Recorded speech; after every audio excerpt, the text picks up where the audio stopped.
especialidade médica reconhecida no país desde 1980. A mensagem a priori de qualquer debate é pejorativa para a homeopatia. É de colocar a homeopatia no As ciências estão decadentes? A capacidade de lidar com o novo continua atrofiada nos humanos? A homeopatia vai muito além do materialismo. Ela trabalha... Será que café homeopático é melhor que placebo para fazer dormir? Somente quando o homem inventar uma máquina que detecte os sentimentos humanos, poderemos detectar as influências da homeopatia. Por que perguntar a atores sobre o tema?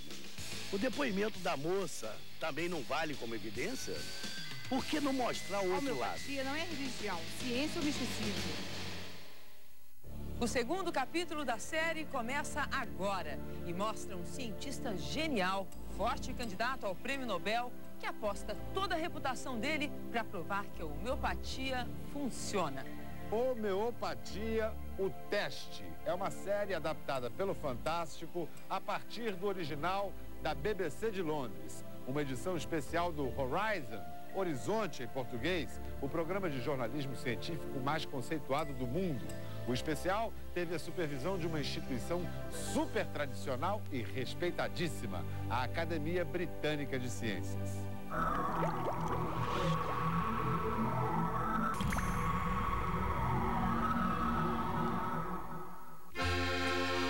Jovem, famoso, boa pinta, genial.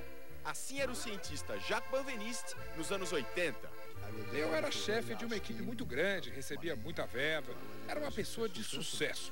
Respeitado entre seus pares, esse francês tinha uma ambição secreta: mostrar cientificamente como a homeopatia funciona. Por que a homeopatia funciona? Essa pergunta nós não temos resposta. E quem tiver essa resposta pode ganhar o Prêmio Nobel. Eu era o que os franceses chamam de nobelizável, ou seja, candidato ao Nobel, porque eu criei uma área de pesquisas inteiramente nova. Nós mostramos na semana passada. Até hoje, a ciência não conseguiu provar que os remédios homeopáticos funcionam, o que não impede muita gente de usar. Aquele remédio é absorvido por você de uma maneira muito natural, porque ele é muito leve. Leve demais, segundo os críticos. Até existe uma brincadeira que a gente diz que se você tratar uma gripe com homeopatia, dura 7 dias, se você não tratar, ela dura uma semana. Os remédios da homeopatia são feitos com diluições muito altas, tão altas a ponto de não sobrar nenhuma molécula da substância original. O que resta mesmo é só água ou água e álcool, dependendo do remédio. Como então é possível esses medicamentos fazerem efeito? Esse é um debate quente, um debate feroz, que não tem respostas definitivas, nem mesmo entre os homeopatas. Como é que se explica que uma substância tão diluída possa ter um efeito visível, um efeito palpável, né, em doentes? Eu é que pergunto, como é que se explica? Essa explicação eu fico lhe devendo. O médico Flávio Dantas é o único professor titular de homeopatia numa universidade pública brasileira, em Uberlândia, Minas Gerais. A carreira acadêmica dele é voltada para tornar a homeopatia aceitável à luz da ciência. O obstáculo, do ponto de vista científico, está na realização de pesquisas científicas sérias, bem conduzidas, em grande número. Nos anos 80, a pesquisa séria era a especialidade do francês Benveniste. Ele estudava os basófilos, um tipo de glóbulo branco do sangue. Quando uma pessoa tem uma alergia, são os basófilos que dão alarme. Eles ficam ativos quando a substância que provoca a alergia entra no organismo. Um certo dia, uma coisa estranha aconteceu no laboratório de Benveniste. Num tubo de ensaio, os basófilos estavam sendo ativados por um líquido tão inofensivo que não deveria ativar coisa nenhuma. Um técnico me disse que tinha diluído muito uma substância e que, mesmo assim, ela estava ativando os basófilos. Eu falei, não pode ser, só tem água ali. Mas era uma água diferente, uma água que estava fazendo efeito, uma água que tinha aquilo que se chama de atividade biológica. Era como se essa água tivesse memória, como se ela tivesse guardado os efeitos de uma substância que um dia tinha sido dissolvida ali dentro. Homeopatia, memória da água, tudo isso junto fez crescer ainda mais o sonho que o Benveniste sempre teve de ganhar o Prêmio Nobel. A equipe dele mergulhou no estudo da memória da água e enviou os resultados para a revista científica mais tradicional e importante do mundo, a revista Nature. Os cientistas sabem que a Nature é o melhor lugar para aparecer da maneira mais positiva possível. Benveniste era tão respeitado que a Nature publicou o artigo polêmico. Foi um sucesso. O cientista se transformou numa celebridade. Mas a revista tinha imposto uma condição inédita. O francês teria que abrir seu laboratório a uma equipe de investigadores.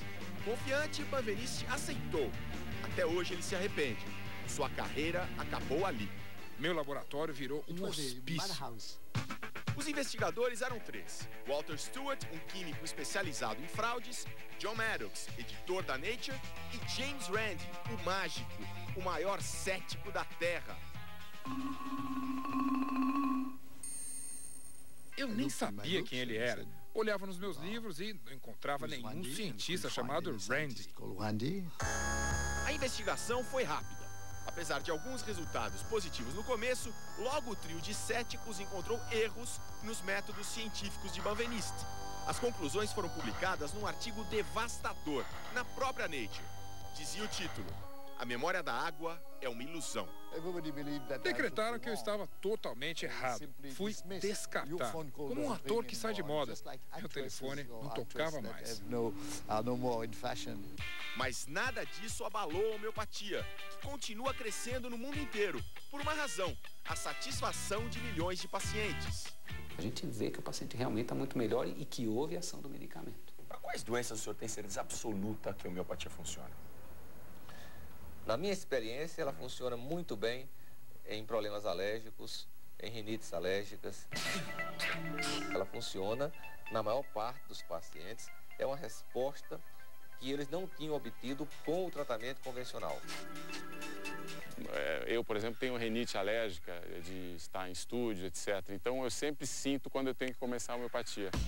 Apesar dessas experiências positivas, os cientistas, em sua maioria, continuam céticos. É muito comum o homeopata e outros médicos, até não homeopatas, acharem que a única coisa que foi feita foi o que ele fez. Mas o paciente por fora tomou um remédio, modificou a dieta, reagiu à doença dele psicologicamente, e esses fatores são tão ou mais importantes que o medicamento. Mas e quando o paciente nem sabe que está sendo tratado com homeopatia, quando nem humano ele é? É o caso desta fazenda, onde o gado só toma remédio homeopático. A gente usa as experiências feitas com os seres humanos e extrapolamos para os animais, né? E tem dado bastante certo. E o que dizer desta jovem que sofria de uma gravíssima doença do sangue, usou a homeopatia e hoje tem vida normal? Uma doença na medula, né, onde a medula deixa de funcionar. Ela tá morrendo, estava morrendo. As respostas você vê na semana que vem, na continuação da série Homeopatia, o teste.